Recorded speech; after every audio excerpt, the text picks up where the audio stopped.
నీటి ప్రాజెక్టులపై ఉమ్మడి మహబూబ్నగర్ జిల్లా బీఆర్ఎస్ కాంగ్రెస్ నేతల మధ్య మాటల యుద్ధం జరుగుతోంది. పాలమూరు రంగారెడ్డి ఎత్తిపోతల పథకంతో పాటు ఆర్డీఎస్పై రగడ రాజకీయ రచ్చను రాజేస్తోంది.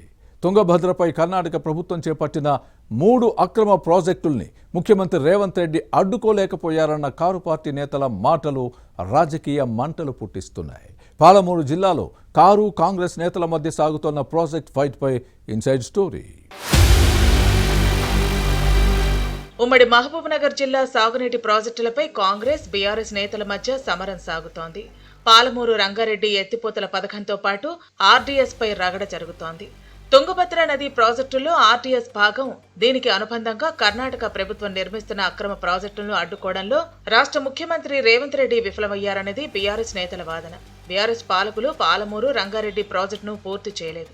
ఇటీవల జిల్లాలో పర్యటించిన ముఖ్యమంత్రి రేవంత్ రెడ్డి 3 ఏళ్లలో పూర్తి చేసి నీరిస్తామని హామీ ఇచ్చారు. దీంతో ఈ ప్రాజెక్టు పనుల్లో జాప్యానికి వ్యతిరేకంగా పాదయాత్ర చేయాలనుకున్న బీఆర్ఎస్ నేతలు సీఎం హామీతో వెనక్కి తగ్గారు. దీంతో ఇప్పుడు ఆర్డీఎస్ అంశాన్ని పట్టుకున్నారు. ఇది తుంగభద్ర నదిపై ఉన్న ప్రాజెక్ట్. కర్ణాటక కొత్తగా 3 ప్రాజెక్టులను చేపట్టింది. దీంతో ఆర్డీఎస్ కు నీరు అందటం లేదన్న వాదాన్ని బీఆర్ఎస్ వినిపిస్తోంది. రాయచూరు ప్రాంత మంచినీటి అవసరాల కోసం 2 టీఎంసీల నీటి నిల్వ సామర్థ్యంలో కురిడి ఎత్తిపోతల పథకాన్ని కర్ణాటక చేపట్టింది. చిక్కాల పరివి దగ్గర 2.5 టీఎంసీలు, చిక్కాల మంచి దగ్గర 5 టీఎంసీల నీటిని నిల్వ చేసుకునేలా 2 బ్యారేజీల నిర్మాణాన్ని కర్ణాటక కొనసాగిస్తోంది. వీటికి ఎలాంటి అనుమతులు లేవు. ఇక ఆర్టీఎస్ నీటి సమస్యలను ఎదుర్కొంటోంది. ఈ ప్రాజెక్టు నుంచి 15.9 టీఎంసీల నీరు రావాల్సి ఉంది. కానీ 6 టీఎంసీల మించి నీరందని దుస్థితి. ఇలా 10 టీఎంసీల నీటిని కర్ణాటక అక్రమంగా నిలుపుకోగలిగితే గద్వాల ప్రాంతానికి చుక్క నీరు రాని పరిస్థితి ఏర్పడుతుందన్నది బీఆర్ఎస్ నేతల మాట. ఈ అంశంపై మాజీ మంత్రి హరీష్ రావు సీఎం రేవంత్ కు బహిరంగ లేఖ రాశారు. మరోవైపు తుంగభద్ర డ్యాం కొత్త గేట్ల ప్రారంభోత్సవానికి తెలంగాణ, కర్ణాటక, ఏపీ ముఖ్యమంత్రులు రేవంత్ రెడ్డి, డీకే శివకుమార్, చంద్రబాబు హాజరయ్యారు. కర్ణాటక చేపట్టిన అక్రమ ప్రాజెక్టులపై ఆ ప్రభుత్వంలో సీఎం రేవంత్ రెడ్డి చర్చించకపోవడాన్ని బీఆర్ఎస్ నేతలు తప్పుపడుతున్నారు.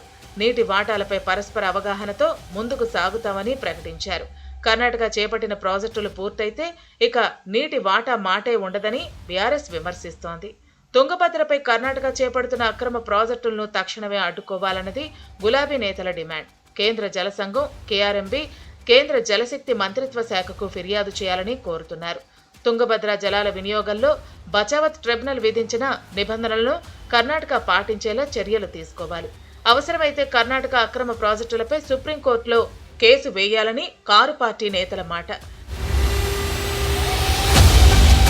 తుంగభద్ర నదిపై కర్ణాటక ప్రభుత్వం చేపట్టిన అక్రమ ప్రాజెక్టులపై జనంలోకి వెళ్లాలన్న ఆలోచనలో బీఆర్ఎస్ ఉంది.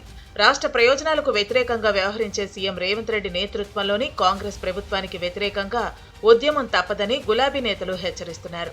మరోవైపు నీటి విషయంలో బీఆర్ఎస్ రాజకీయం చేస్తోందని కాంగ్రెస్ మాజీ ఎమ్మెల్యే సంపత్ కుమార్ కౌంటర్ ఇచ్చారు.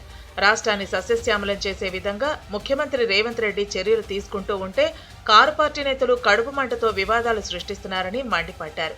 పాలమూరు సాగునీటి విషయంలో బీఆర్ఎస్, కాంగ్రెస్ నేతల మధ్య సాగుతున్న మాటల యుద్ధం ఏ మలుపు తిరుగుతుందో చూడాలి.